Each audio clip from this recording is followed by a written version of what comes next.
Bueno, bienvenidos, bienvenidas, bienvenidos y bienvenidas a este día del ambiente. Se llama medio ambiente, ya la palabra medio ambiente no se usa como expresión, pero esto es una idea que arrancó en las Naciones Unidas, si no me equivoco, en la década del 70, así que bueno, tiene ese vestigio del medio que habría que sacar del medio en el ambiente. Estamos acá con un grupo de gente inquieta, la gente del Instituto de Investigaciones Biológicas Clemente Estable, que ya ha hecho otras actividades acá en el Molino de Pérez, y juntando a otra gente, vamos a tener contacto con gente de otras instituciones acá, pensaron acercar una reflexión desde la ciudad sobre el ambiente, porque tendemos a pensar, es una visión que también se ha superado, como eso del medio ambiente, pensar que existe algo así como una naturaleza separada del ser humano. Luis Orlando, que es un investigador sobre cuestiones que tienen que ver con las ciudades de distintos aspectos y cómo afectan a otras cuestiones, dice que es el ambiente favorito de los seres humanos porque la mayoría de los seres humanos vivimos en ciudades. Pero recientemente se han hecho muchas investigaciones. Uno pensaba que los lugares más recónditos del planeta, por ejemplo la selva del Amazonas, eran los lugares más prístinos que quedaban.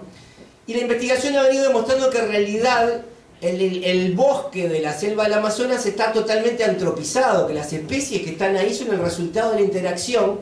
Los seres humanos, a diferencia de lo que nos contaban las maestras, que parecía que todo empezó con los charrúas y los guenoas hace unos poquitos años, los seres humanos llegamos en Sudamérica mínimo unos 16.000 años. Y en 16.000 años esas poblaciones que se establecieron en el Amazonas fueron, digamos, seleccionando, a veces exprofeso, a veces simplemente por comer frutas y dejar los frutos por ahí, desparramando unas especies, al punto que esa selva que se suponía era el bastión inexpugnable de la naturaleza prístina para los europeos, ¿no? En realidad es un medio que está en interacción con las comunidades humanas que llevaron miles de años viviendo ahí. De hecho, acá, en un paralelismo con esto, un trabajo de investigadoras, antropólogas y arqueólogas de la Facultad de Ciencias, de Humanidades y Ciencias, y también del CURE, han demostrado que, por ejemplo, en los cerritos de indios, ¿no?, que eran esos montículos, se generó un bosque nativo que es distinto a todos los bosques nativos de ahí. Entonces el ser humano va modificando el paisaje. Y vaya si tenemos que aprender a vivir con el ambiente en las ciudades, porque, como bien muestra esa foto ahí con un venteveo, que encima está con un gusanito en el pico ahí, estamos rodeados de fauna, estamos rodeados de vegetación, estamos rodeados de hongos, estamos rodeados de bacterias, ya lo sabemos bien, de virus, estamos rodeados de todo eso que está alrededor. Y pensar que la naturaleza es eso que pasa lejos de nosotros, en un área protegida, es un gravísimo error. Así que celebro esta idea que han tenido hoy. Y bueno, vamos a hacer unas intervenciones que procuraremos que no se sobrepasen de los 15 minutos. Y va a empezar justamente Luis Orlando. Háblalo, Luis.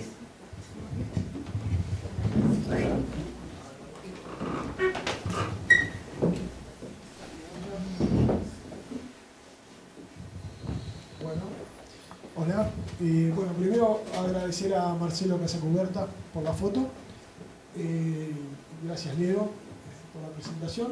Esta es la presentación que voy a presentar hoy, valga la redundancia. Me parece importante recalcar en este punto que esto está referido al observador y no a la ciudad. No es una crítica a lo que le falta a la ciudad, sino a lo que nosotros mismos no percibimos, ¿no? Este es el título de la charla. El título que había pensado originalmente para la charla era este, pero no lo usé porque si no, no iba a venir nadie.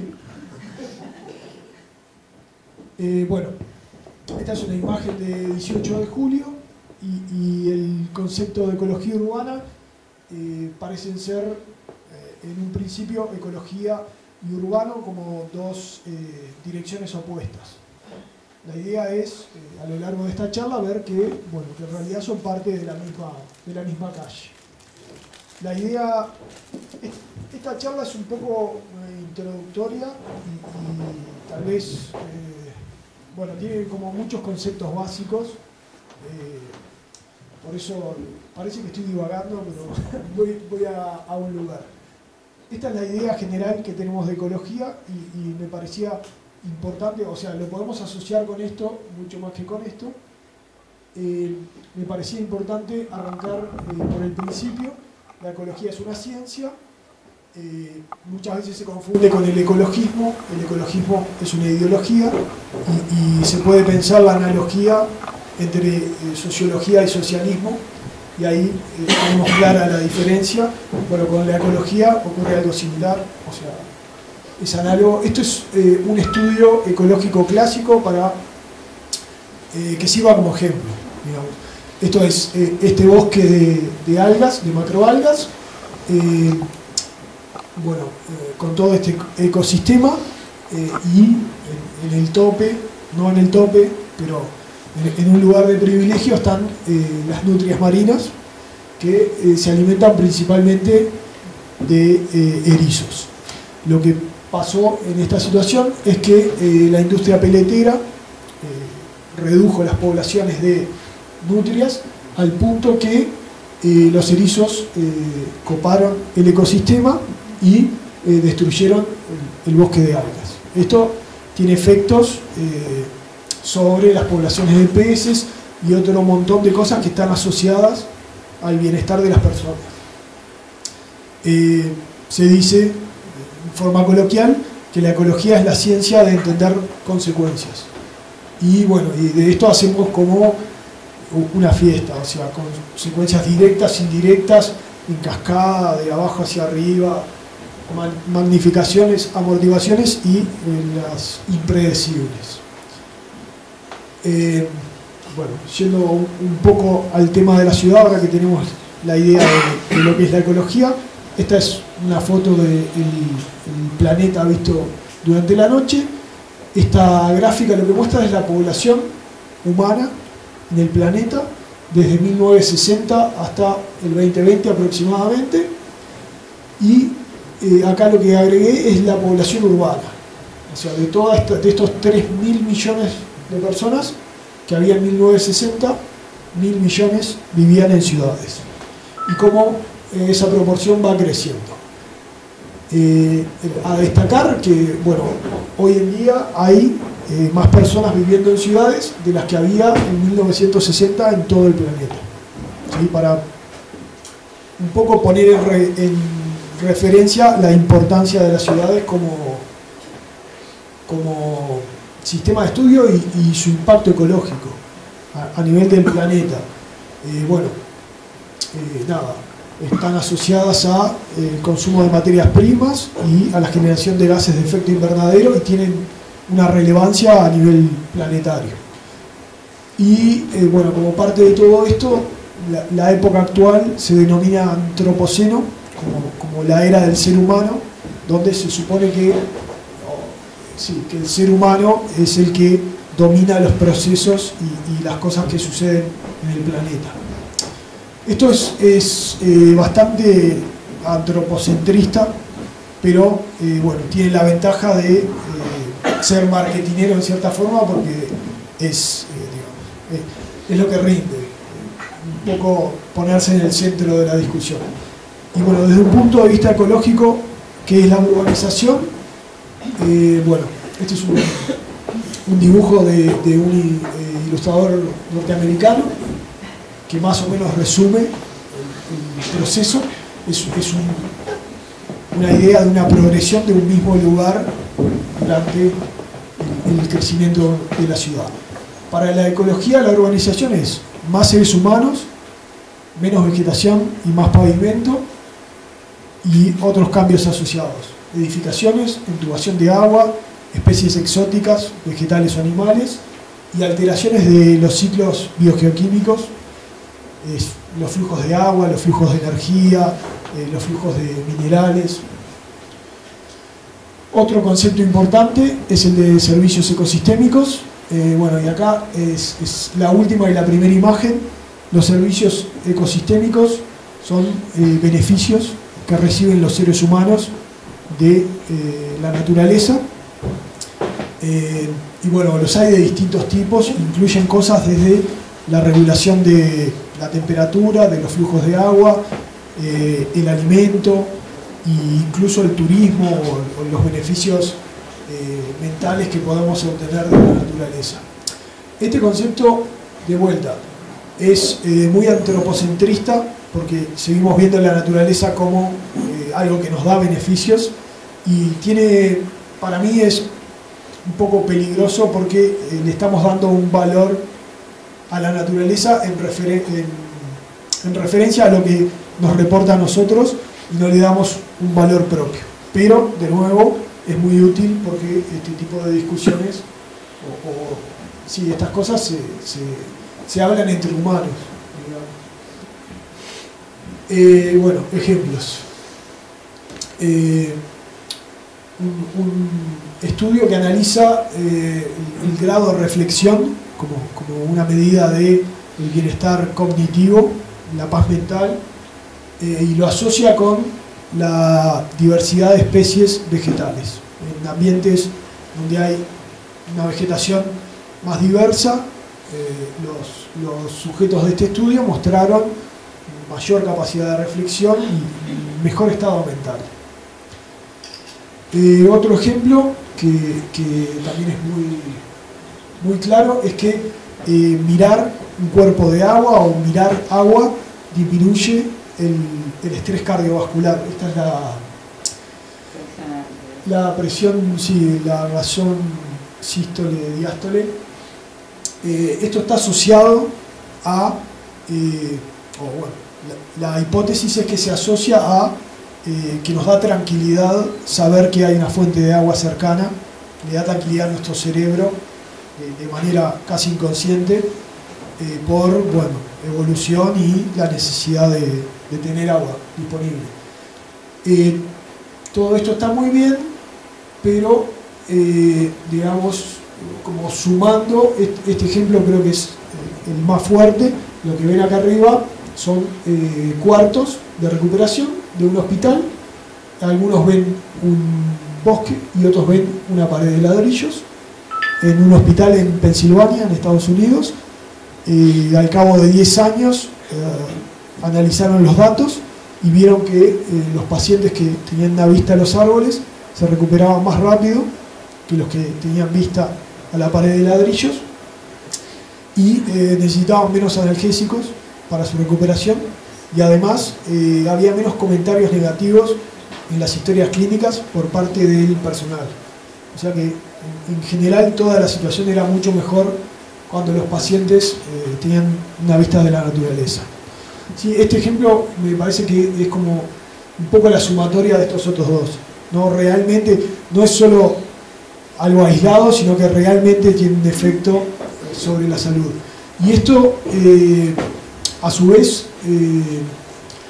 está, capaz que no lo tenemos internalizado, pero está metido, digamos, en la sociedad y la dinámica de las ciudades. Este es un estudio en Vitoria, una ciudad del País Vasco. Lo que muestra es el nivel educativo, que se usa como estimador del nivel socioeconómico, y la riqueza de especies. Y lo que se encuentra en ese tipo de ciudades europeas es que la gente con más dinero vive en lugares con más naturaleza. ¿Sí? O sea que, en cierta forma, estos procesos de los que hablamos y los servicios ecosistémicos ya están metidos en las dinámicas de las ciudades. Tal vez no de forma explícita, pero están ahí. A modo de ejemplo, voy a hablar de los flujos de energía y cómo varían. Si vemos estas dos imágenes, nos podemos imaginar que la energía del sol llega de maneras muy distintas y los flujos de calor son muy diferentes. Acá tenemos generación de calor por combustión y acá no, por ejemplo. Esta es la situación en una ciudad.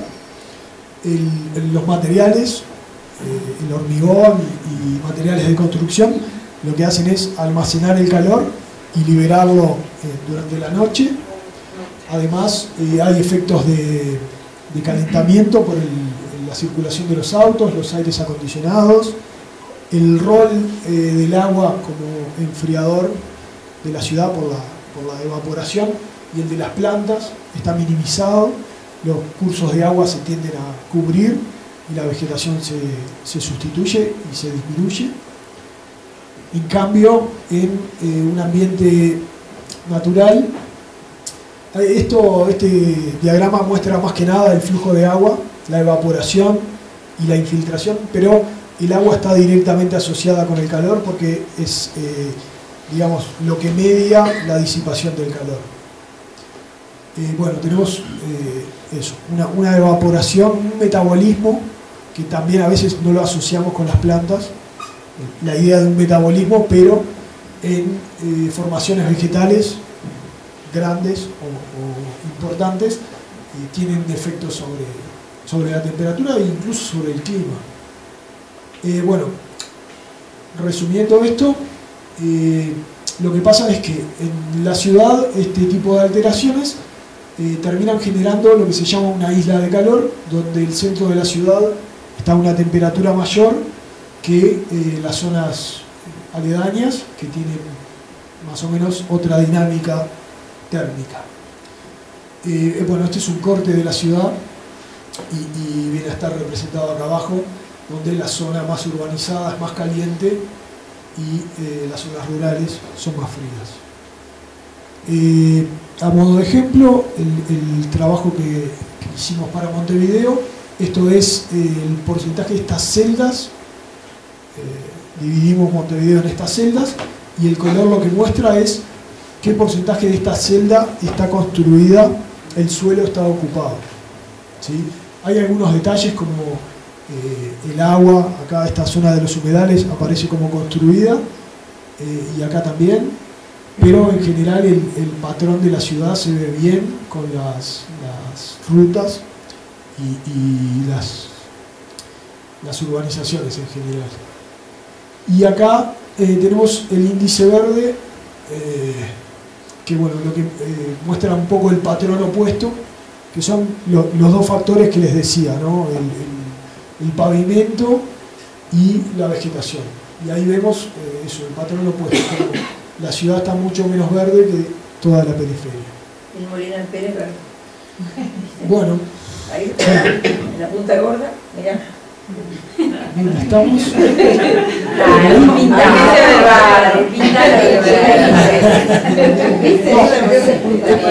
el club de gol. Es el club de carreta. No sea malo.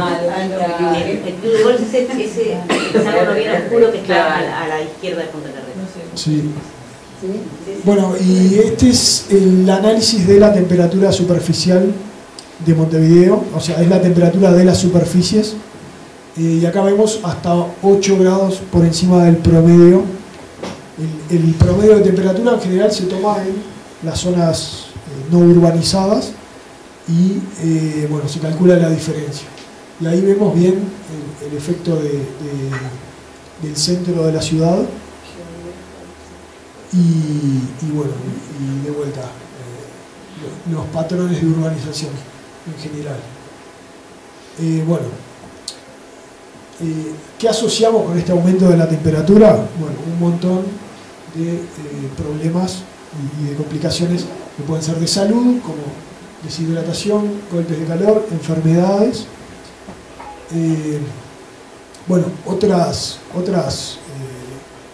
efectos que no son tan directos, pero alteración del comportamiento, transmisión de enfermedades, complicación con el suministro de servicios de salud, problemas con la infraestructura social, como puede ser la energía, el agua, efectos sobre la capacidad de trabajo y además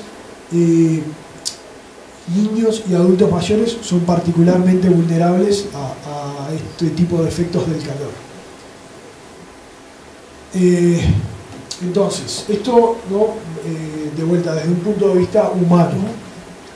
Lo que vemos acá abajo, que no se ve muy bien, es una regresión, es una línea que muestra la tasa metabólica de los animales en función de su tamaño corporal.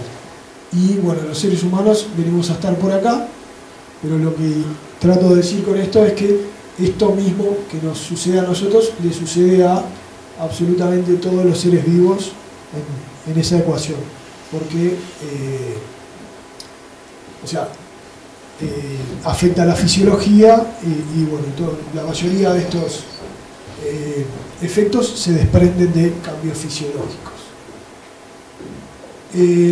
Bueno, esto nos lleva a un poco la idea general, que es pensar la ciudad y pensar, en mi caso, la vida como un sistema social ecológico, ¿sí? Donde las decisiones humanas y las actividades humanas están asociadas con la naturaleza y esto, como decía al principio, la ecología analiza las relaciones entre los seres vivos y su entorno. Este es el mensaje central, ¿no? Y bueno, eso, como un poco lo que decía Leo, desafiar esa idea de que estamos separados de la naturaleza, cuando en realidad hay un montón de evidencia que indica que, claro, que afectamos y somos afectados en igual medida. ¿Bien? Bueno, muchas gracias.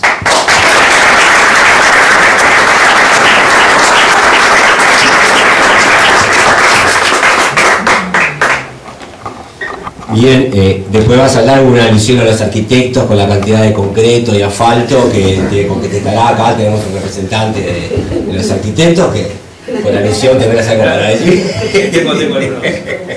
Un contrapunto.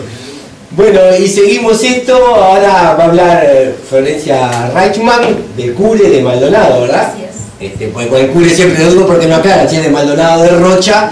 Y si llegás a decir uno de Maldonado que es el de Rocha o viceversa, te asesinan, porque deben estar peleados entre ellos, como pasa siempre en la academia. No. Y ella nos va a hablar de la importancia de la iluminación y cómo eso puede afectar también a los animales que vivimos en las ciudades, no sé si a las plantas también, pero bueno, provoca efectos en los seres vivos, así que Flor, todo tuyo. Muchas gracias. ¿Va para allá? Sí, creo que sí. Dijimos que no iba a ir ninguno para allá y todos. No, igual está bien, las luces ya están. Bueno, buenas noches. ¿Me escuchan? Sí, perfecto. Sí.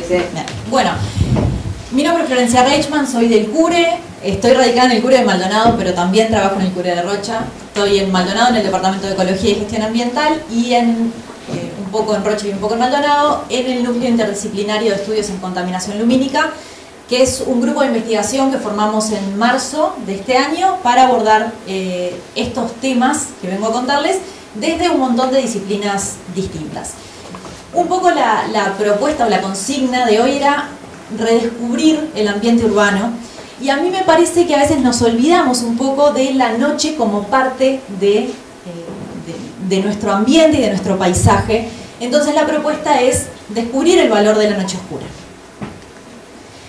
Como decía un poco Luis, el ecosistema favorito de la humanidad no nos tiene solo a nosotros en el centro, coexistimos con un montón de biodiversidad y nosotros dependemos también del funcionamiento de los sistemas naturales que están en torno a nosotros y que habita esta biodiversidad.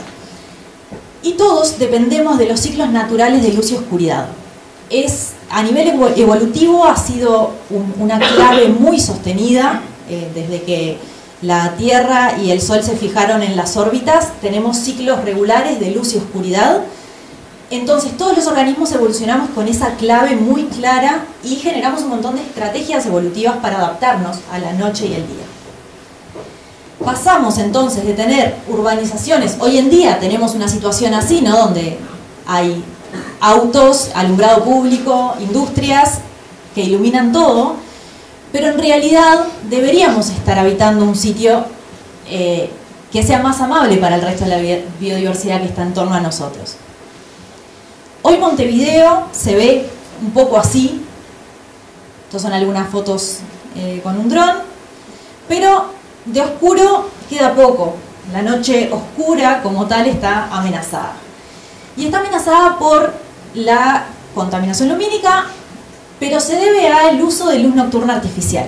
Sabemos que nos brinda un montón de beneficios la luz nocturna, nos genera un montón de tiempo disponible para actividades que antes eran solo diurnas, ahora podemos hacerlas de noche, y nos da sensación de seguridad.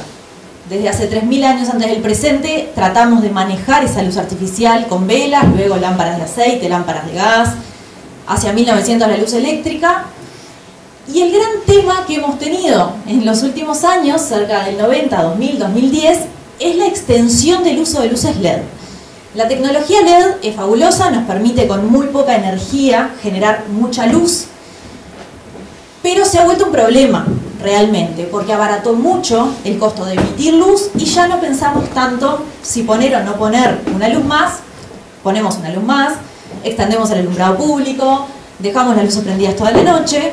Entonces, en vez de reducir el costo asociado a emitir luz artificial, lo que hicimos es generar un efecto rebote. Fue tan barato que emitimos más y en más intensidad y en más horas, en más área.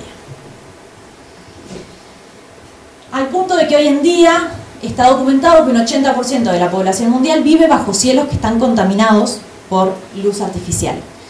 Tiene mucho que ver con que nos concentramos en centros urbanos que están muy contaminados y a veces no podemos movernos tanto o no habitamos zonas cercanas a cielos totalmente nocturnos, totalmente prístinos, digamos. Y hay un estudio que documenta que durante la última década ha habido cada año un 10% de aumento en el brillo del cielo. Estamos haciendo que nuestro cielo, por luz nocturna artificial, sea cada vez más brillante y el contraste con las estrellas es cada vez menor. Perdemos visibilidad del cielo. De hecho, la Vía Láctea, estoy segura que muchos la conocen, la han visto, y son privilegiados porque hay un tercio de la población mundial no puede ver la Vía Láctea, justamente por estar muy lejos de sitios donde las estrellas puedan verse con tal claridad que veamos esa imagen que todavía acá la conservamos. Entonces tuvimos que definir una nueva forma de contaminación, que es la contaminación lumínica. Entendemos por contaminación lumínica el conjunto de efectos adversos sobre la salud humana, la economía, la cultura y la biodiversidad, y es el efecto adverso de la emisión excesiva de luz nocturna artificial. No consideramos, hay distintas escuelas, pero en general no consideramos que la luz útil sea contaminación. Eso es importante, es lo que no necesitamos. Tenemos tres formas en las que podemos notar la contaminación lumínica. La primera es la intrusión, es la luz que de afuera se mete por una ventana a un sitio donde no intentamos o no tenemos intención de iluminar. Eso es en la casa, la que era la casa de mis padres. El vecino tenía un foco a la ventana del dormitorio y si no cerraba la persiana quedaba absolutamente iluminado. Luego tenemos el resplandor, que es esa bóveda, ese domo de luz que se ve en torno a las ciudades, generado porque se emite demasiada luz, entonces ese resplandor también se considera contaminación lumínica. Y tenemos luego el deslumbramiento, que es el encandilamiento, esa molestia que nos generan algunas luces cuando son demasiado intensas y están mal dirigidas y nos impiden o nos molestan para ver el espacio. La contaminación lumínica como un problema, hemos empezado desde la academia, hemos empezado a notarla en los últimos años, en los últimos 20, 22 años, ha crecido así la cantidad de publicaciones científicas que tratan este tema. Hoy tenemos un cuerpo de evidencia súper grande que nos habla de qué impactos están bien estudiados y cuáles no. Y entonces podemos resumir a grandes rasgos los principales efectos, ¿no? En biodiversidad, como les decía, todos los organismos evolucionamos en función de esos ciclos naturales de luz y oscuridad y ciclos diarios, pero lunares, estacionales, anuales, que también necesitamos entender a lo largo del día para acoplarnos a esos ciclos.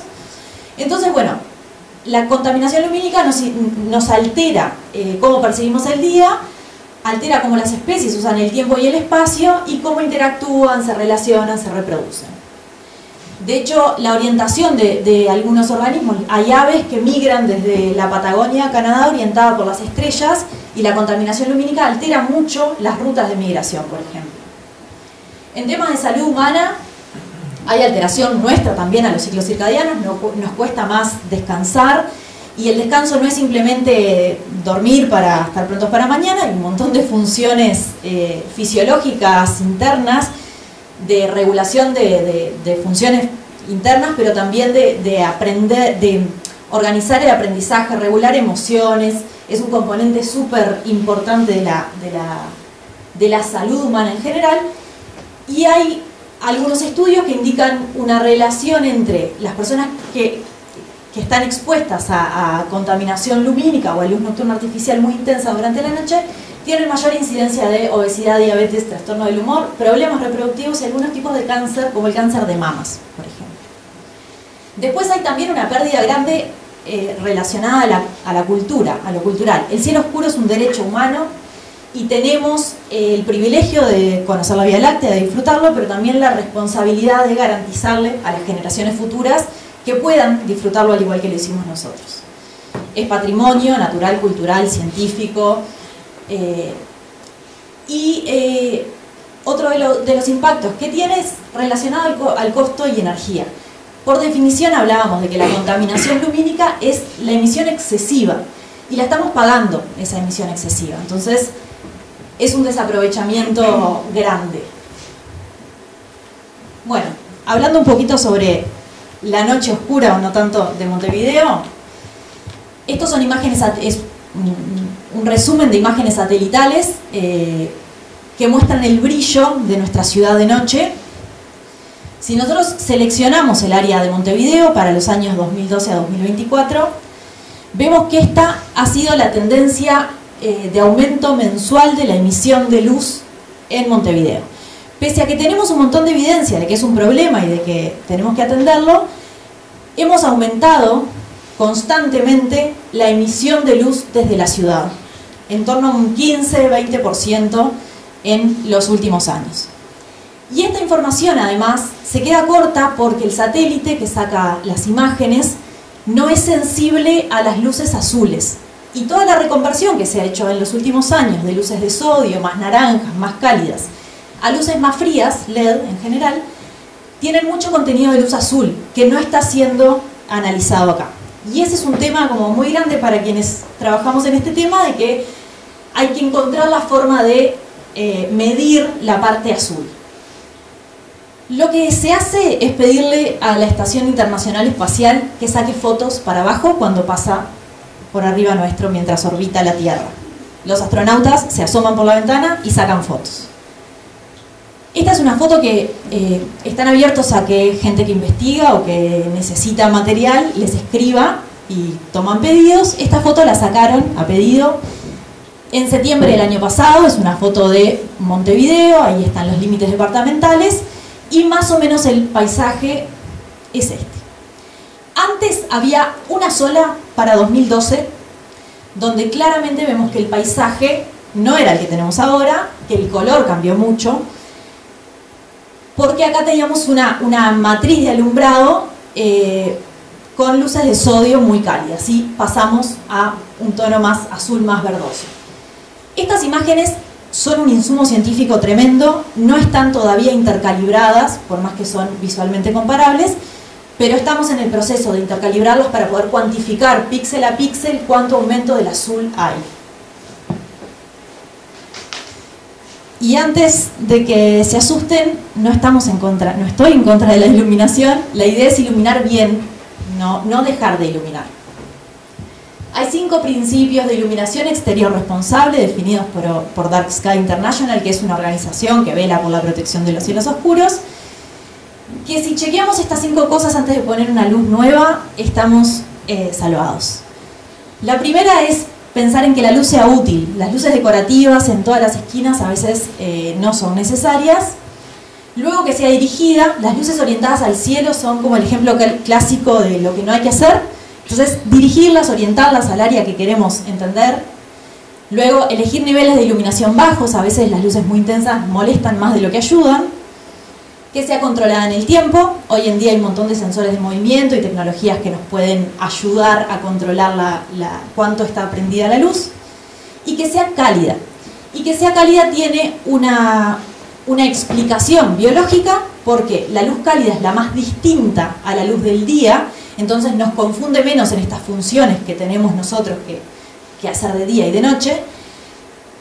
Entonces, salvo que estemos pensando en un trabajo industrial de precisión, la luz cálida es más que suficiente y no nos altera tanto la percepción del tiempo.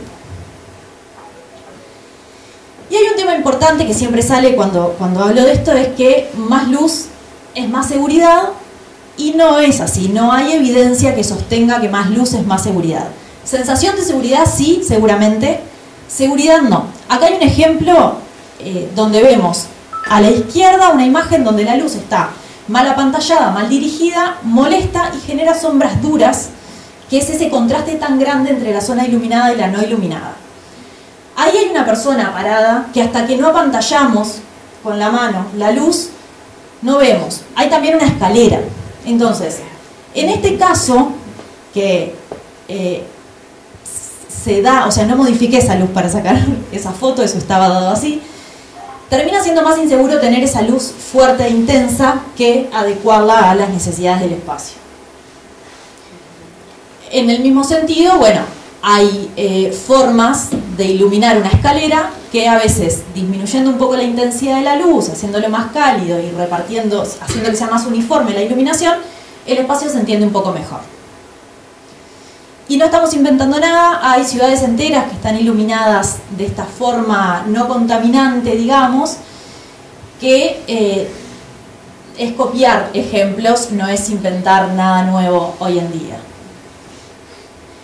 Y algo que a mí me gusta mucho de este tema, y por eso centré mi trabajo en esto, es que se puede revertir, que no es necesario cambiar el modelo de desarrollo a, no sé, nivel internacional, sino que apagamos una luz y ya estamos haciendo un cambio, pequeño pero un cambio. La idea es trabajar hacia la toma de medidas desde el núcleo y desde estas charlas y todas las instancias que intentamos compartir. La toma de medidas, esa escala doméstica, no ser el vecino que le ilumina con un foco terrible al otro, empezar a tomar algunas consideraciones para hacernos la diferencia, y además esos focos intensos, si los bajamos, nos hacen la diferencia a nosotros en cómo entendemos el paisaje y cómo vemos el cielo. Luego, a escala departamental, la Intendencia de Montevideo, por ejemplo, tiene hace 2 años un convenio con el CURE y con la Facultad de Ciencias, en el que estudiamos cuál es el impacto de la contaminación lumínica en la biodiversidad, en aves, en insectos y en plantas, porque entienden que si bien es necesario el alumbrado, es necesario también evaluar qué está pasando con ese cambio e intentar mitigarlo. Y de hecho se está trabajando hacia una normativa departamental que es interesante que empiece a generarse ese tipo de reglamentación, con el objetivo o la ilusión en algún momento de poder abarcarlo a escala nacional. Eso sería ideal. Ahí tenemos las 3 distintas escalas, lo doméstico, lo departamental y lo nacional. Y bueno, la idea de esto es trabajar, porque es una necesidad biológica, en la recomposición del vínculo con la noche oscura. La mitad de nuestras vidas pasa durante la noche, entonces, bueno, está bueno empezar a amigarnos y a disfrutarla. Este año, la idea de Dark Sky International para la Semana Internacional de los Cielos Oscuros, que fue en abril, la excusa fue Descubre la Noche.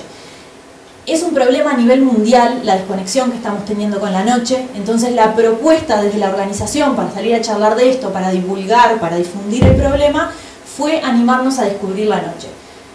Hay un montón de cosas maravillosas en la noche, hay bichos de luz, hay salidas de la luna llena en el mar, hay una vía láctea que todavía podemos ver, hay un montón de paseos nocturnos, astroturismo y astrofotografía para disfrutar, así que los invito a perderle un poco el miedo y darle el valor que tiene.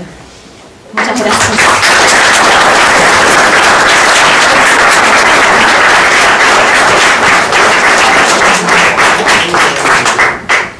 Bueno, en ese tema hay un concepto que nos ayuda, ¿no? Porque nosotros le llamamos luces cálidas a las luces que en realidad son más frías, y le llamamos luces frías a las luces que tienen más energía, ¿no? La luz cálida, la luz amarillenta, que llamamos cálida, tiene unos 3600 grados Kelvin, sí. Y la luz más azulada es la que más se parece a la luz del mediodía, la que hay más calor, son unos 5000 grados Kelvin, ¿no? Sí, entonces, las palabras a veces no nos ayudan. Y uno pensaría que si pone una luz más azulada, aquella, ¿no?, que le llamamos luz fría, es mejor, pero en realidad es peor, porque es la más parecida a esa luz azul a la luz del mediodía.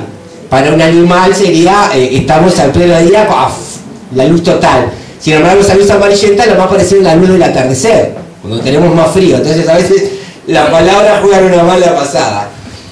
Y acá nuevamente hubo alusión a los arquitectos con su manera de poner luces por todos lados. Ahora llega Pablo Sierra, que es de la Facultad de Arquitectura, trabaja el tema de cañadas urbanas. Acá tenemos este hermoso, ¿qué es? Una cañada, un arroyito, una morondanga, pero es nuestra y la queremos. El arroyo que pasa por aquí al lado del molino, así que te vamos a escuchar con muchísima atención.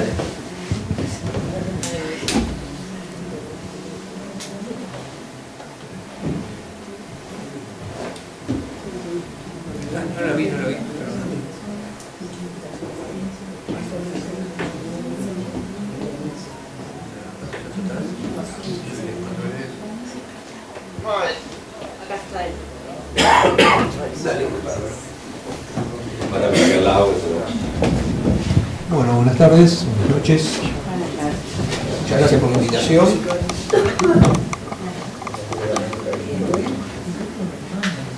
Primero por las alusiones, digo, no voy a responder, o sea, pero, digamos, puedo compartir muchísimas de las, de hecho comparto las miradas. Ahora, también la ciudad construye un dispositivo civilizatorio único en la historia de la humanidad, donde todas las riquezas culturales, ¿no?, de construcción de ciudadanía, de interrelación, de misturas, de innovación, digo, porque la densidad genera innovación. Entonces, creo que el principio es, el problema no es la ciudad, el problema es la forma en que construimos la ciudad, qué ciudad hacemos, ¿no? Entonces, todas estas reflexiones me parece que tienen que apuntar a eso, a decir, bueno, por lo menos en nuestro modo civilizatorio, la ciudad es un dispositivo hegemónico y cada vez más, lo veíamos en las gráficas que mostraba Luis, digo, más de la mitad de la población del mundo vive en ciudades.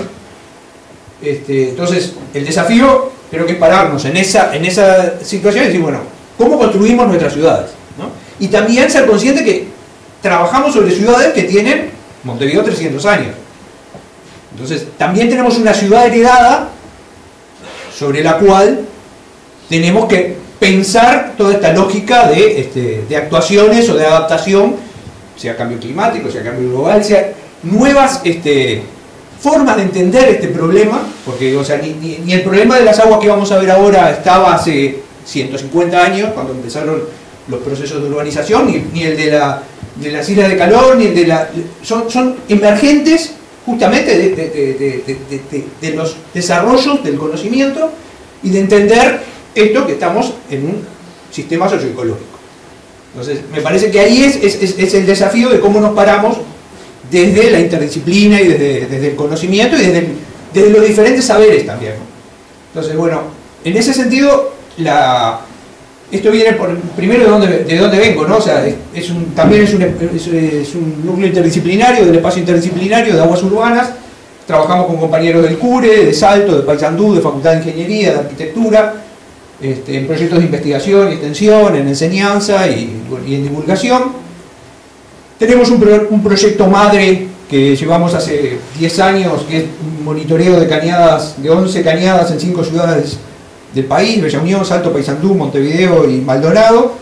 Una serie de parámetros más tradicionales como los físico-químicos, los urbanos, el monitoreo visual, biomonitoreos, o sea que de alguna manera tratar de recomponer la integralidad y el carácter sistémico de estos espacios, ¿no?, de las cañadas en su relación con la ciudad.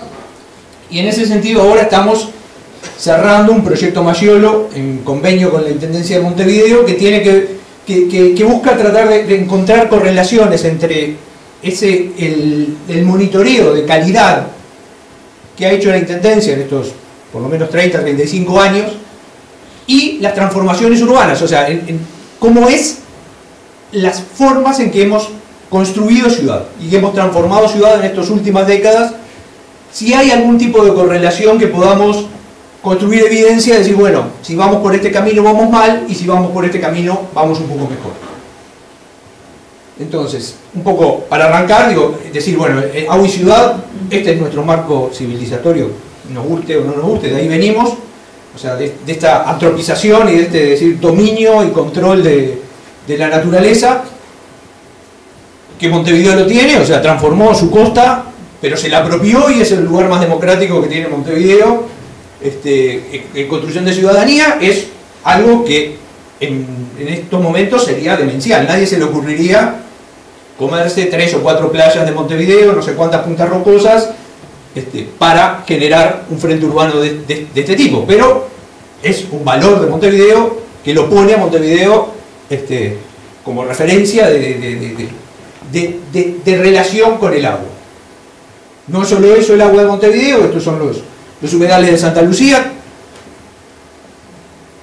Estos son los cursos más grandes que en determinado momento, principios del siglo XX, mediados del siglo XX, Montevideo los canaliza, se les quita sus calidades ecosistémicas, y esto también es la relación de Montevideo con el agua, ¿no? Cañadas urbanas, cursos menores de agua, que son sumideros, digamos, ¿no? O sea, que es visto como el fondo de la ciudad. ¿Cómo llegamos a esto? Bueno, esto es simplemente un poco esa lógica de imposición, ¿no? de la sociedad sobre la naturaleza. Este es el arroyo de los Pocitos en la década del 20, acá está el arroyo de los Pocitos, y el proceso urbano de Pocitos que va creciendo, ¿no?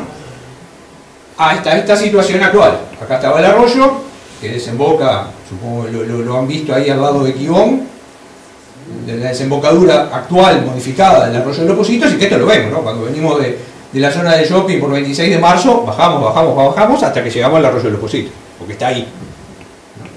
No lo vemos, pero está ahí. ¿En qué calle viene a estar, o solía estar el... Viene por acá. No es Buxareo, no conozco no soy de Pocito, pero viene ahora lo vamos a ver en una imagen más, tenemos por dónde va. Sí, pero es o sea, el punto bajo, lo que pasa ahí cuando llegamos al punto bajo, la calle es un gran acueducto, ¿no? Enterrado, que es donde está el arroyo. Y esto es lo que mostraba también Luis hoy, ¿no? El ciclo hidrológico natural y el ciclo hidrológico urbano, ¿no? Nosotros impermeabilizamos, disminuimos la evapotranspiración porque sacamos árboles, disminuimos la infiltración porque pavimentamos, ¿no? Este proceso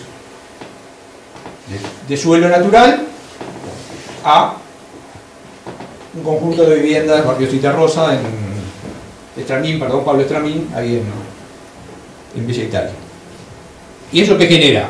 Una rapidez, aceleramiento del agua, de las correntías, más volumen de agua, problemas de inundación, y problemas también de pérdida de valores ecosistémicos, ¿no? Y eso construye o va dejando rasgos materiales en el territorio, ¿no? O sea, bueno, esto es un tema de agua potable, que es otra pata también del ciclo del agua en las ciudades, las obras de infraestructura, la canalización de aguas. Esto es propio del paradigma tradicional de construcción de ciudad. Es decir, bueno, ¿cuál es el problema de las aguas? ¿Cómo soluciono el problema de las aguas? Las entierro y las alejo lo más rápido posible. Ese es como el principio del paradigma tradicional de urbanización, ¿no? Que el tradicional cordón cuneta es lo que hace, ¿no? Acelero, meto para adentro y me olvido del agua, supuestamente. ¿No? Y acá es lo que decíamos, bueno, esto se construye y esta es la cuenca del arroyo de los Pocitos, ¿no? Desde el 8 de octubre y propios y Luis Alberto de Herrera, toda esta superficie drena y sale por Quibón, como salía hace 300 años cuando todo esto era suelo natural. Le pasamos por arriba con la ciudad, no por malos, sino por desconocimiento. Esto no estaba en los problemas, o sea, los problemas se construyen. Uno construye el problema, en función de eso investiga, desarrolla conocimiento, conversa, reflexiona y bueno, y construye soluciones para esos nuevos problemas. Esto no era un problema cuando Montevideo, sería un error no considerarlo ahora, o en las últimas décadas, ya tampoco esto es un emergente actual. Entonces acá está, estos son los grandes colectores pluviales de mayores a 2 metros de diámetro que conducen toda el agua, o sea, estos serían pequeños cursos de agua hace 300 años. Ahora son conductos más chicos acá arriba, pero más de 2 metros de diámetro, y un gran conducto acá abajo que ocupa toda la calle y que genera inundaciones acá en la zona de Maquichen, ¿no? O sea, ¿por qué? Porque no, o sea, estaba previsto cálculos para otras lógicas de urbanización de la ciudad. Y esto no solo sucede en Los Pocitos, que es acá, el arroyo de Los Pocitos. Este es el del Molino, que por suerte mantiene su naturalidad, a cielo abierto y bastante natural.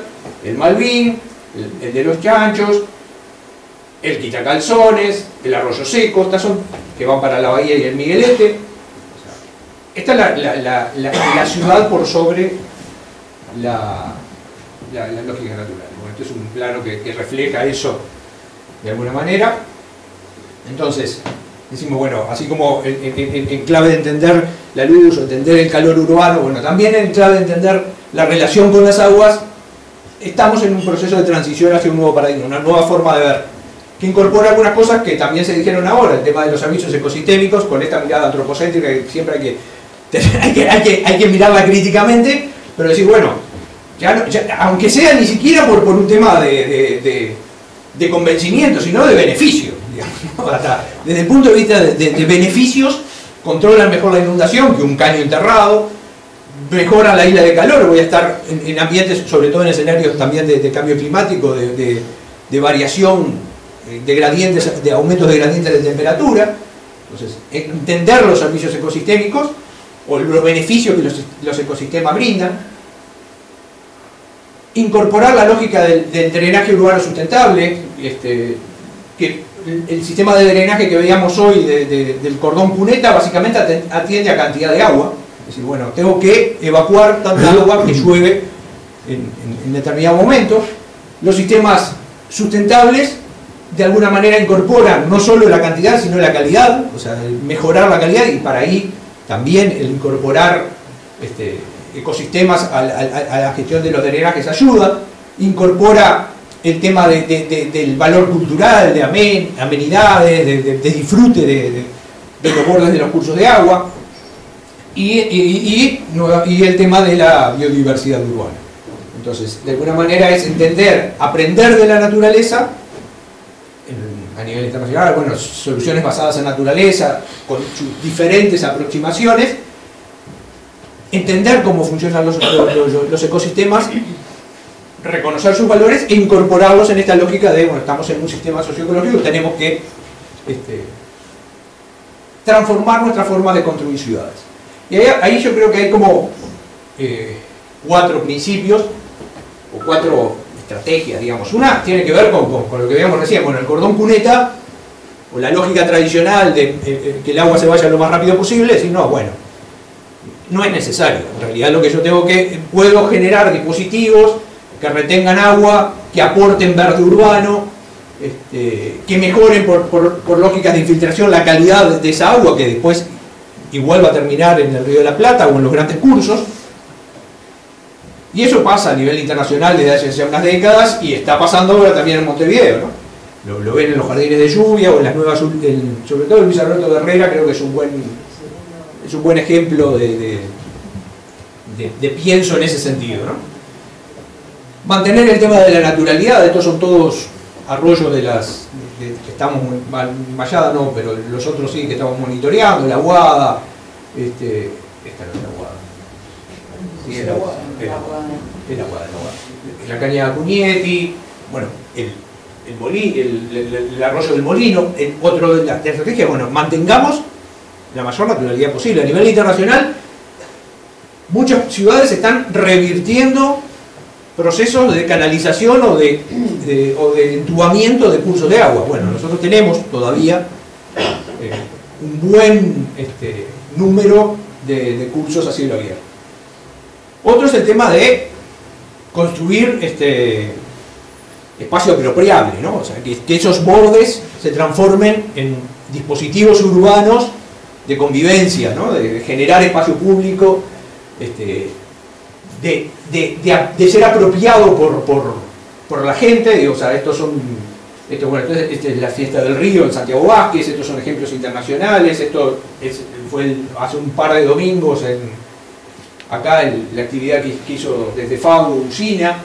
Estos son algunos de los últimos espacios públicos de la Intendencia. Esto es en el arroyo de las Canteras, ahí en Parque Guaraní. Esto es Los Milagros en las nacientes de Chacarita. Más allá de que uno podría discutir, bueno, cuál es la relación ecosistémica de este borde, que en realidad no es muy feliz con relación al agua, pero esto fue un espacio, o sea, por otro lado fue un espacio codiseñado, entonces, y claramente muy vivible y apropiable por los colectivos locales. Entonces, bueno, aprender de estas experiencias, mejorarlas, implica tener esta relación agua-ciudad de una manera más amigable. Y lo otro tiene que ver con construir ese imaginario, ¿no? que pasa por múltiples estrategias, estas instancias. Estas son actividades esta fue una actividad que se hizo acá en este mismo espacio, digo, o sea, con colectivos que gestionan espacios públicos, ustedes, el Manga, el Día Vilariño. Esto es con estudiantes de la Cañada de los Hornos en Mercedes, también trabajando, monitoreando la cañada, o monitoreos participativos en Bella Unión, o esto es en Manga, gestionando comunitariamente el riesgo de inundación. Esto es una regla simplemente que se trabaja con los vecinos de hasta dónde llegó el agua en los diferentes eventos. Entonces, simplemente es esto de decir, bueno, esta nueva forma de entender la relación de la ciudad con las aguas se va construyendo, es un proceso, y bueno, y en ese proceso estamos un poco aportando y colaborando desde el núcleo. Bueno, era eso. Muchas gracias.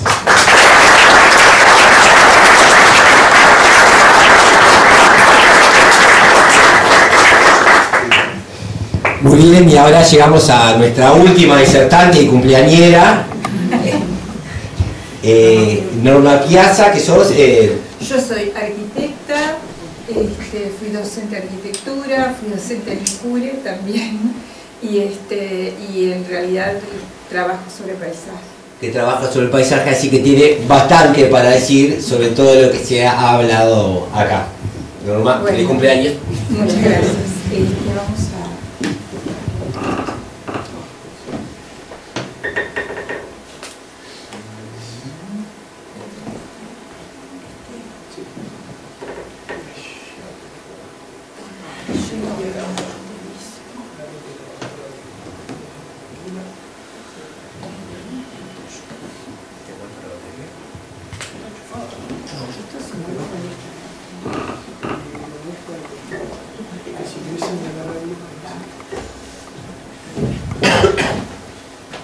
Bueno, buenas noches a todos.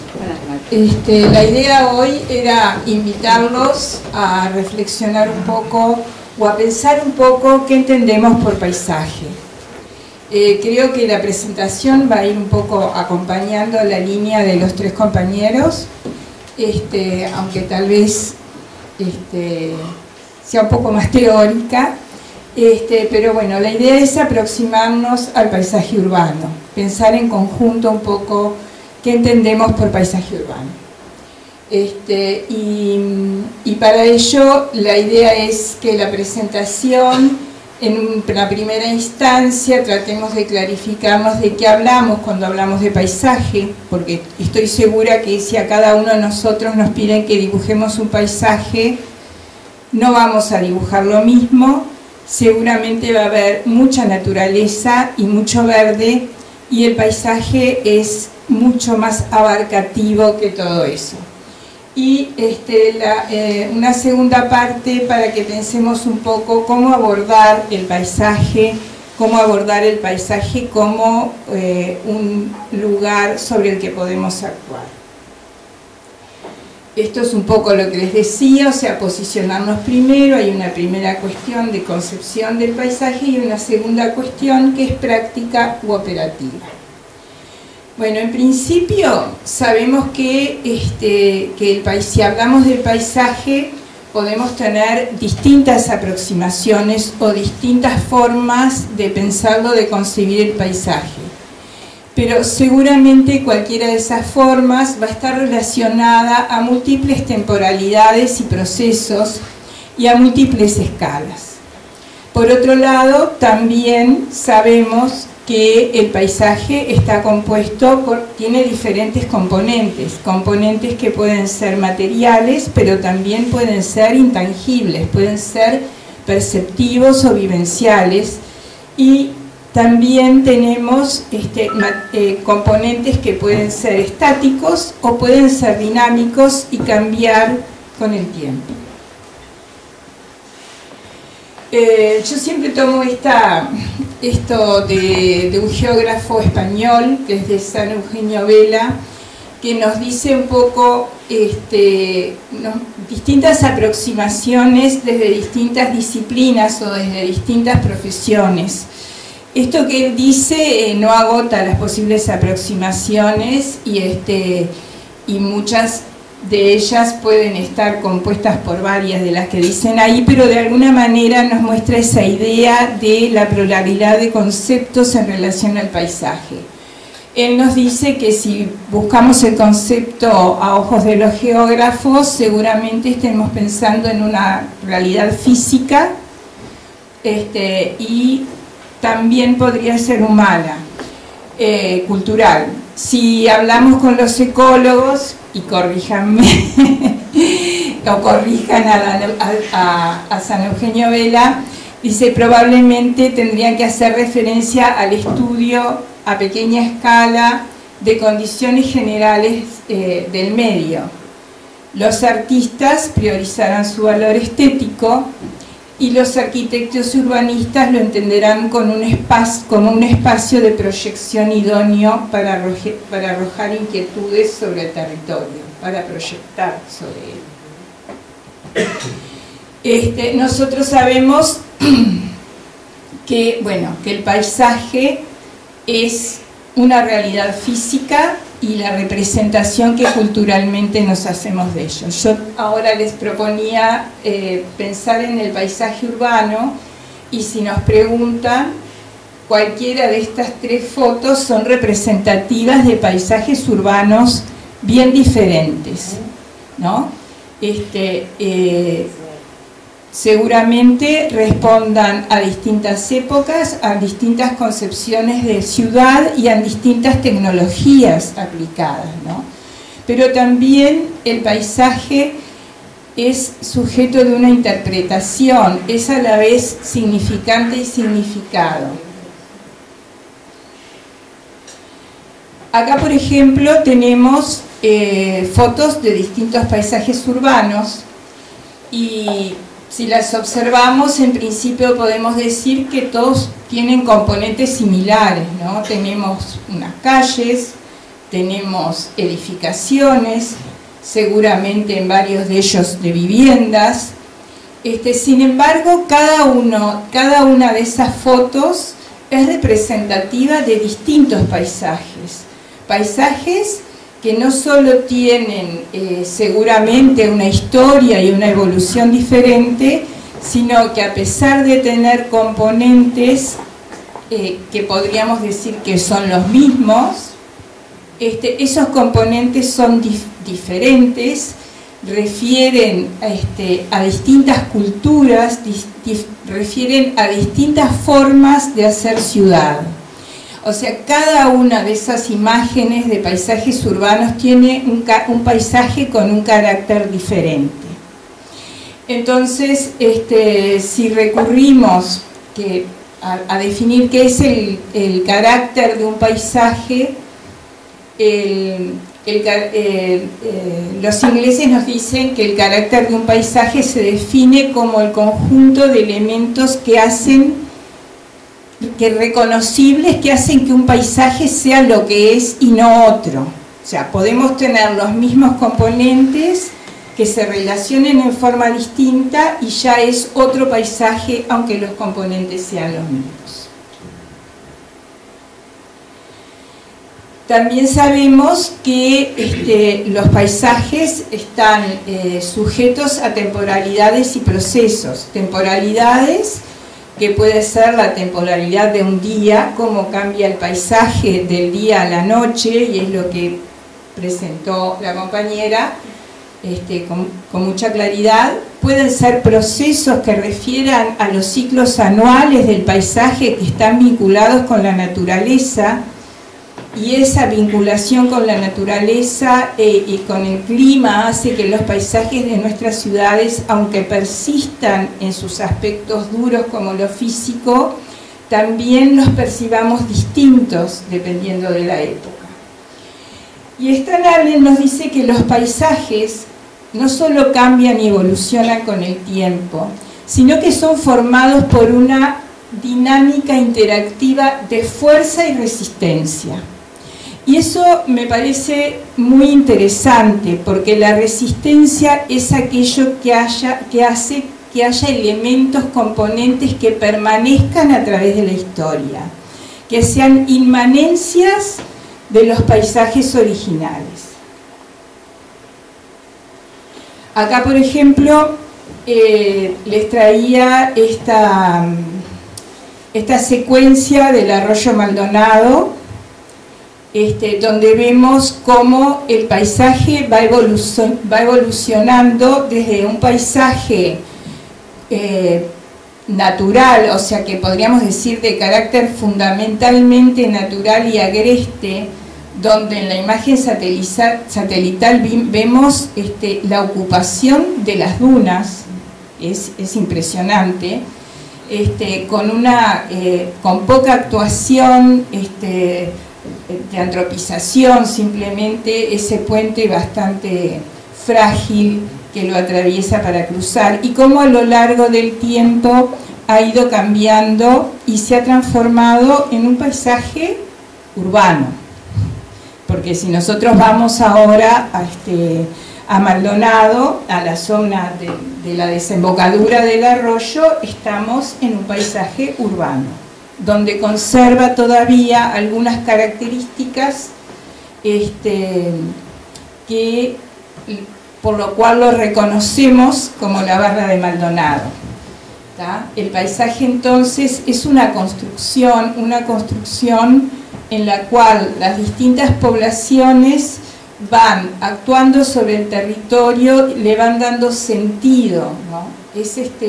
Son como sucesivas capas que se van superponiendo. Es un palimpsesto, nos dice Noé.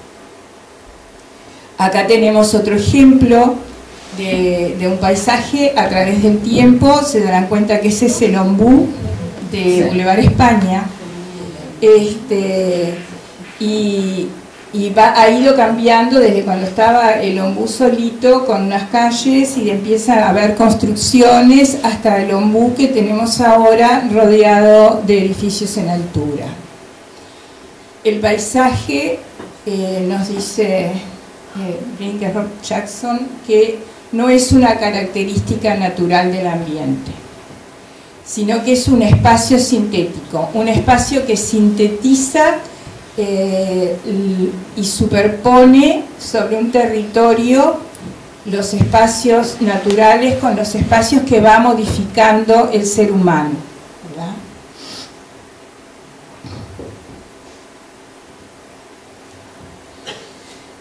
Y otro aspecto bien importante que tenemos cuando pensamos en el paisaje son las escalas, las múltiples escalas. El paisaje nosotros lo podemos observar, lo podemos apreciar desde distintos puntos de vista. Los podemos apreciar presentes o lo podemos apreciar a través de fotografías o de imágenes. Y la escala en la cual lo apreciemos nos va a decir el nivel de detalle con que podemos abordar y conocer ese paisaje. Yo les traía esto como ejemplo porque me parecía súper claro. O sea, en esta imagen satelital nosotros ahí tenemos recortado un sector de la ciudad de Montevideo, donde distinguimos dónde está el Parque Barofio y el Arroyo del Molino, y así como distinguimos vías de tránsito importantes que articulan los distintos sectores de la ciudad, pero no podemos,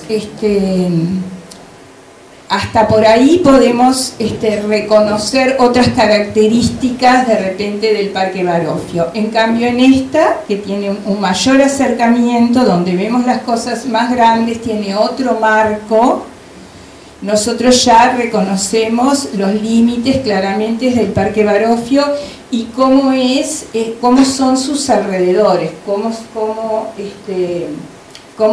la ciudad se acerca a ese parque.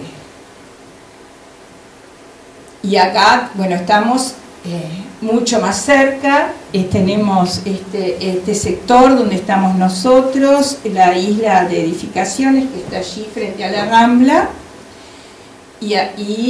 pero también sabemos que estas diversas escalas no son estáticas, están condicionadas una escala por la otra, una está dentro de otra, hay una multiescalaridad que siempre está presente, aunque nosotros nos detengamos a estudiar solo este pedazo es parte del otro, de una escala mayor, y está condicionada a esa escala. Hay relaciones que se mantienen y que condicionan la calidad y el paisaje que nosotros podemos observar. También observamos el paisaje desde la puerta acá del molino o desde afuera del molino hacia el molino.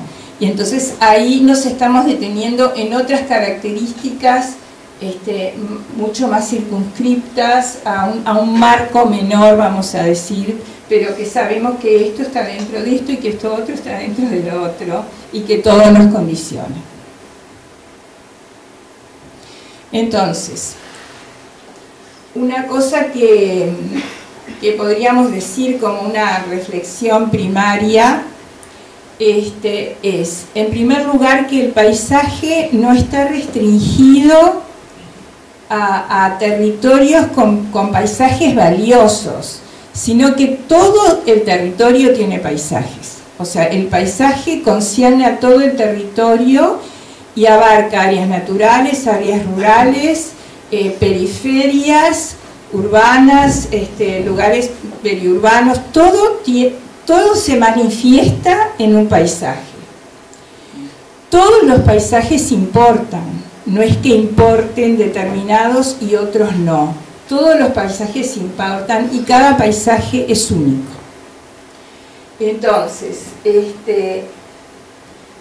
también nos importa decir que, como dicen Silvestre y Aliata, ya no estamos en la consideración del paisaje como un escenario pasivo para mirarlo, para contemplarlo, sino que la noción de paisaje, la significación del paisaje está muy relacionado al recurso y a la posibilidad de promover y calificar desarrollos a nivel local y a nivel nacional.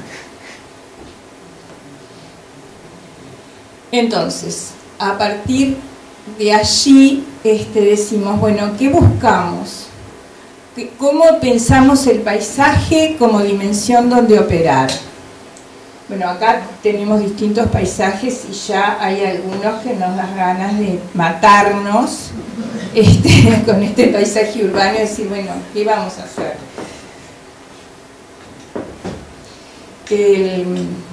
El paisaje entonces es objeto de proyecto y como objeto de proyecto es el proyecto constituye en realidad una visión del futuro deseable, o sea, qué es lo que queremos de ese paisaje.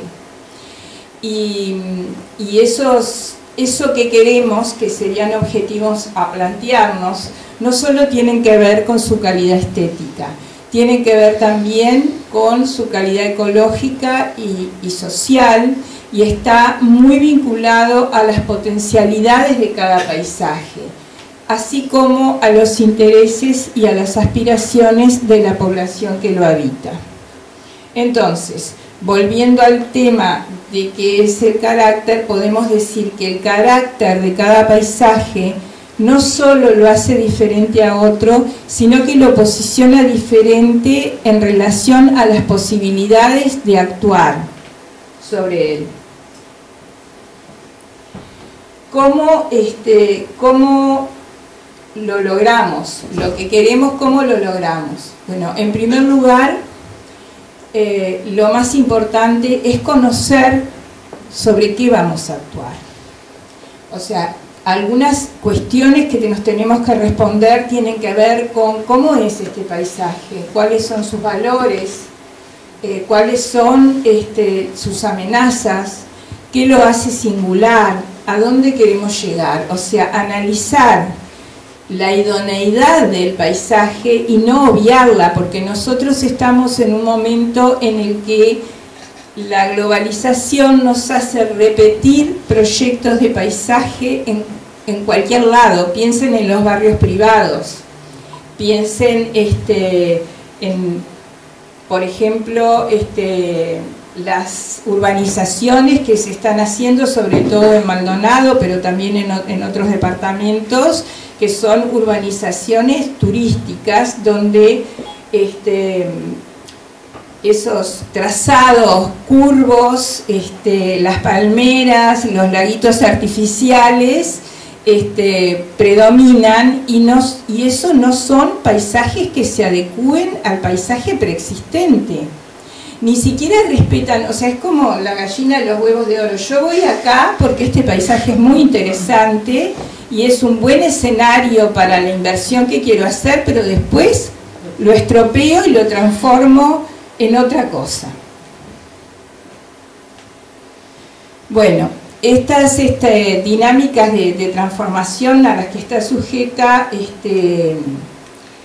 el paisaje transversalizan distintas dimensiones, o sea, paisaje, ambiente, territorio, las que no siempre se atienden en forma coordinada, ¿no?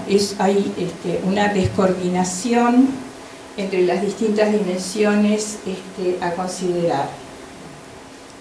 Por otro lado, hay diversas forzantes o posibles fuentes de presión para el cambio del paisaje, que tiene que ver con desarrollos urbanos o urbanizaciones, con modificación de los sistemas naturales, como pueden ser los cauces de los arroyos, con el uso y el manejo del agua, con actividades recreativas inadecuadas, y así podemos seguir en una lista interminable. Y eso nos enfrenta a determinados retos o desafíos que entendemos que en principio para los paisajes urbanos, para la ciudad, hay algunos retos y desafíos que son muy importantes, como recuperar los espacios públicos, lo que nos da mayor calidad de vida y convivencia, mejorar la calidad y cantidad del verde urbano, así como las relaciones ecológicas y la conectividad. O sea, generar verdes puntuales sin conexión puede favorecer determinadas actividades, pero no favorecen ni la conectividad para los animales, ni tampoco la nuestra, que nos encapsula y no nos permite transitar la ciudad y poder relacionarnos con otros sitios. Por otro lado, prevenir y generar resiliencia, adaptación al cambio climático y crear lugares, mejorar la habitabilidad de la ciudad, que la gente se apropie de esos lugares, que esos lugares sean amables, que sean armónicos. Acá, estos tres lugares, se me fue a mirar con eso. Estos tres lugares son de acá de Montevideo. Esto es una plaza en la noche, con muchos jóvenes allí con bicicletas y patines. Esto es acá, y esto es en la explanada del Teatro Solís, que no es un lugar con mucho muy amable ni muy amigable para desarrollar de repente este tipo de actividades. Pero bueno, lo tenemos ahí, está todo gris, todo pavimentado. Entonces, la última pregunta, que yo me la contesto así, los demás se la pueden contestar como quieran, es cómo avanzar. Y entendemos que para avanzar hay que reenfocar la mirada. Hay que mirar la ciudad y el paisaje urbano desde otro lado.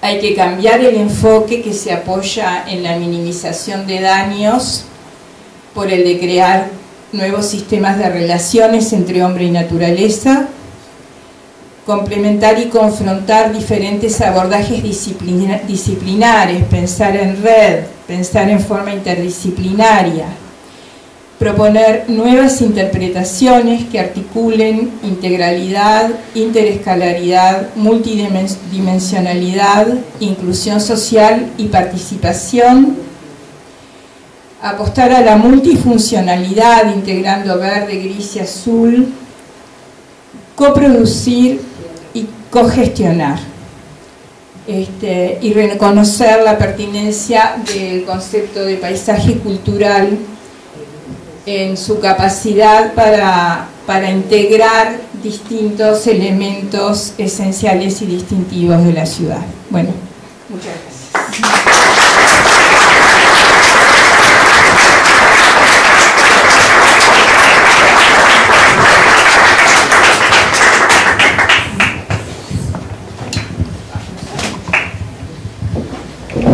Bueno, no sé si quieren debatir mucho porque los veo bastante alineados en general, ¿no? Es como que fue pan con pan, ninguno vino a defender que no, que hay que acabar con la naturaleza, no hay que dejar espacio a los animales, ni al verde, ni nada de eso. No sé, yo a lo que se me ocurriría preguntarles es si qué se llevan de lo que escucharon de los demás, ¿no? Cómo este intercambio los modifican o no, o si siguen pretéritos en lo que traían. Empiezo contigo porque te está perdiendo el partido de Uruguay. No, bien, yo creo que son... Esto, todos planteamos esto, ¿no? Hay que reconstruir los problemas, o sea, pensar y a partir de ahí pensar en estrategias, que esto que planteaba Norma ahora al final, ¿no? O sea, de los co-beneficios, o sea, que no es un tema de agua, es un tema de calor, es un tema de la integralidad de la ciudad, ¿no? O sea, cuando tomamos un espacio y pensamos ese espacio, lo sistémico, lo integral, es como clave. Entonces ahí me parece que esas retroalimentaciones y esos co-beneficios, y bueno, cuando pienso un jardín de lluvia, estoy aportando verde, estoy construyendo corredores biológicos, estoy gestionando las aguas, estoy aportando al espacio público, estoy construyendo paisajes de calidad. Entonces, me parece que por ahí es el camino. Las miradas son concurrentes y el trabajo tiene que ser colectivo y también entendiendo el usuario, el que vive, ¿no? Los saberes de la gente que está ahí. Bien, hoy es el día del medio ambiente. A mí en particular es una visión que me revienta bastante, la de cargarle a la gente con el peso de todos los desastres ambientales que están sucediendo, como si todos tuviéramos la misma responsabilidad sobre lo que sucede.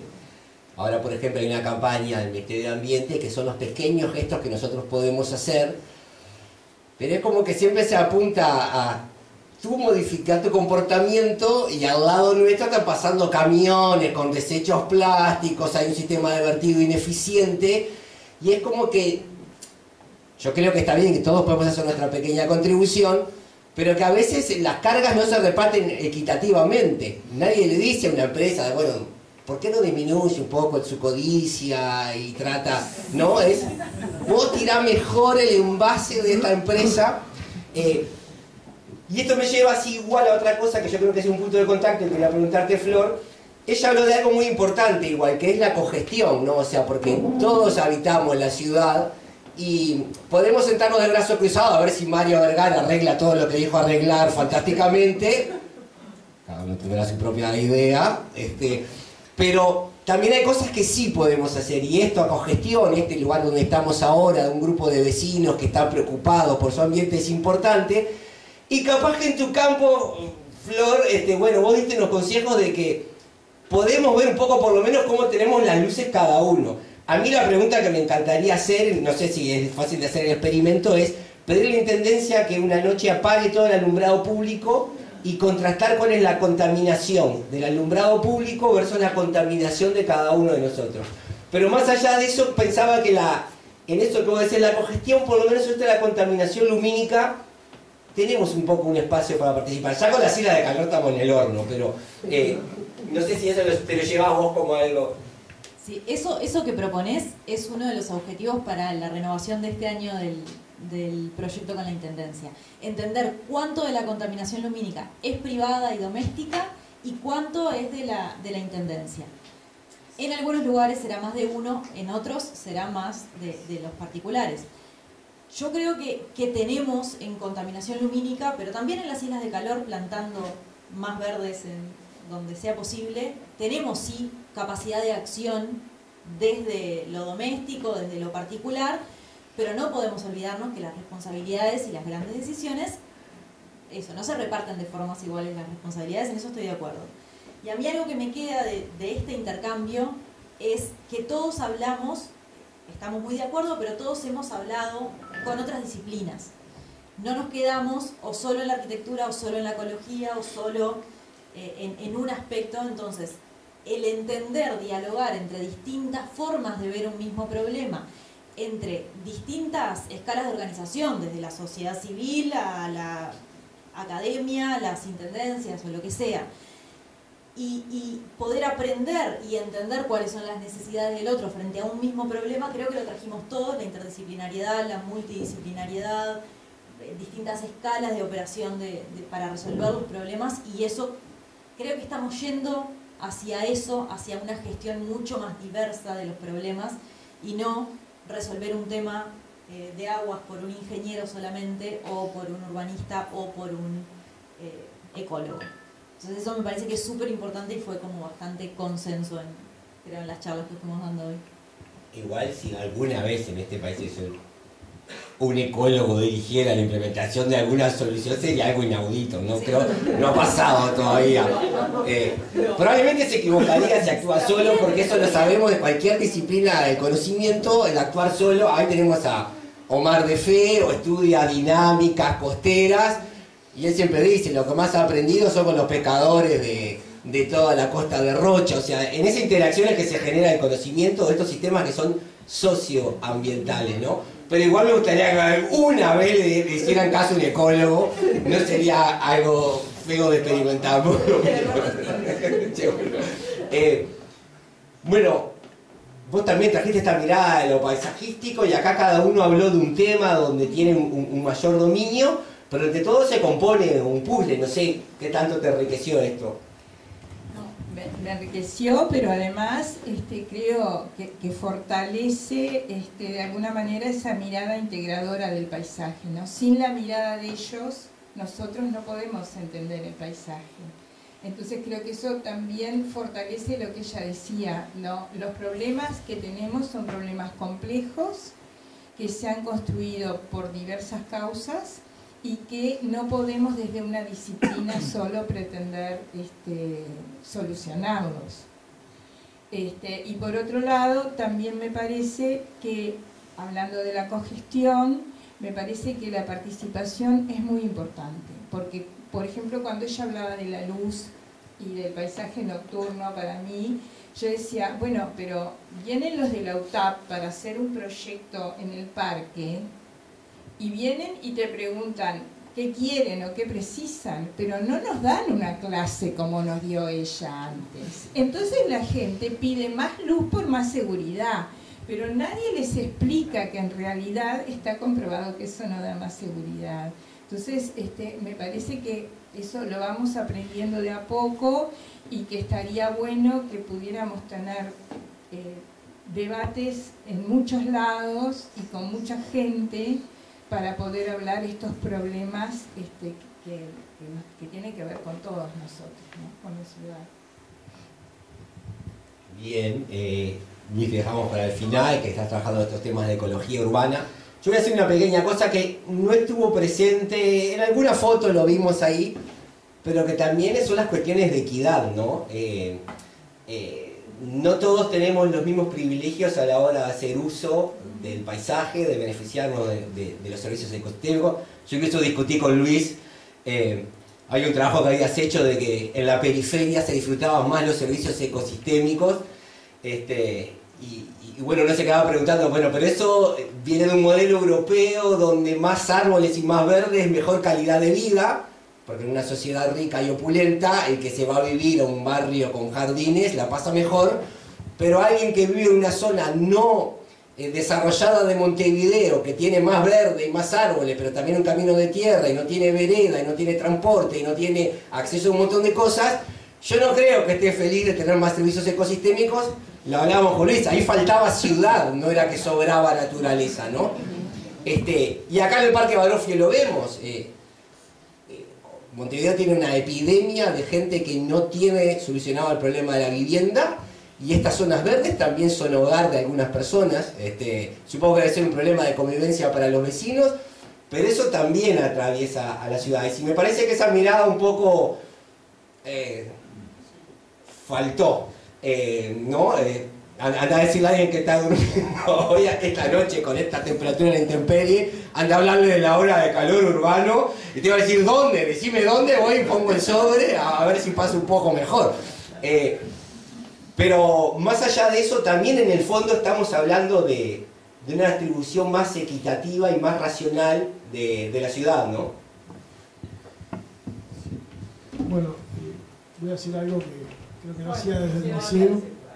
Voy a hacer algo que creo que no hacía desde el liceo, y es decirte que justo la compañera que iba a hablar de ese tema no pudo. No, pero es real. Soledad Camacho,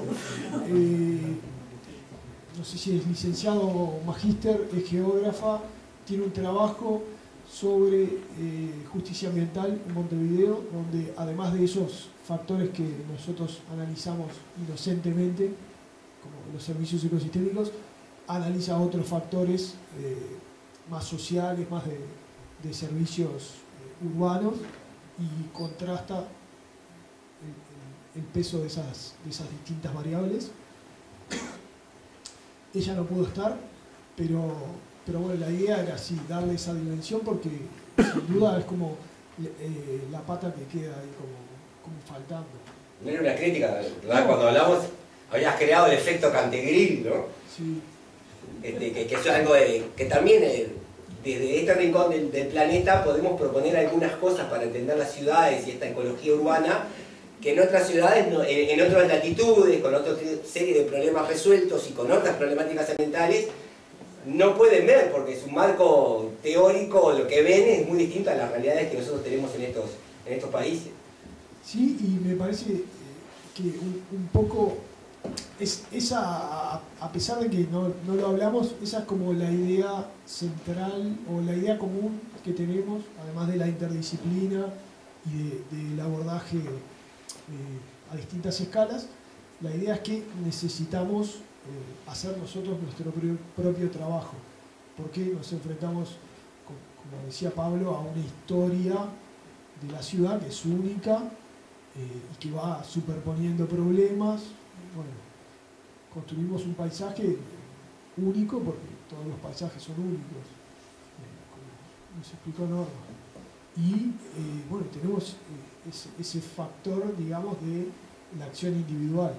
O sea, cada ciudad es un problema único. Podemos sacar ideas o lineamientos de otros estudios, pero el verdadero trabajo lo tenemos que hacer nosotros, y en determinado punto, como dijo Florencia, es un acto individual, puede ser un acto individual, y en otro punto es un acto colectivo de gobierno, digamos. Bien, No sé si alguien de los asistentes tiene alguna pregunta. Yo me voy contento, espero que algunos de ustedes también, de saber que tenemos gente que está ocupándose de diversos aspectos de estas problemáticas. Y bueno, eso por lo menos nos deja un poco confiados, ¿no? De que si hay gente pensando, bueno, pueden suceder desastres, nunca los desastres van a suceder, la entropía domina el universo, pero ante cualquier desastre vamos a estar mejor parados con conocimiento que sin conocimiento. Así que le pido un aplauso a